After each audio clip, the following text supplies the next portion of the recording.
మొత్తానికి చాలా సేపు ట్రావెల్ చేసిన తర్వాత ఏపీ 80 దాటి బయటకు వచ్చేసాం. ఇప్పుడైతే మనం తిరుత్తనికి అయితే వెళ్ళబోతున్నాం అనమాట. ఎవరికైతే చిన్నప్పుడు ఈ సాల్ట్ బాక్స్ మీ ఇంట్లో ఉందో ఒకసారి కామెంట్ చేయండి చూద్దాం. చాలా సేపు ట్రావెల్ చేసాక మేమైతే ఇక్కడ ఒక రెస్టారెంట్ కనపడింది, అందులో అయితే ఆగాము. అక్కడున్న చైర్లకి మనుషుల కంటే దోమలు ఈగలు ఎక్కువే ఉన్నాయి. అవన్నీ చూసేసి మేమైతే భయపడి బయటకు వచ్చేసాం అనమాట. ఏం ఆర్డర్ చేయకుండా ఏం తినకుండా బయటకు వచ్చేసరికి ఆ రెస్టారెంట్ ఓనర్ ఫేస్ చూడాలి, మాకైతే చాలా పాపం అనిపించింది.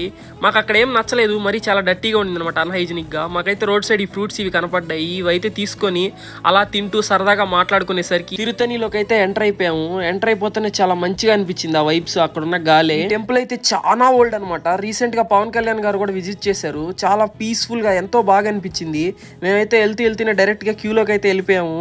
మాకేం ఎక్కువ టైం కూడా పట్టలేదు, దర్శనం కూడా చాలా తొందరగానే కంప్లీట్ చేసేసుకున్నాము.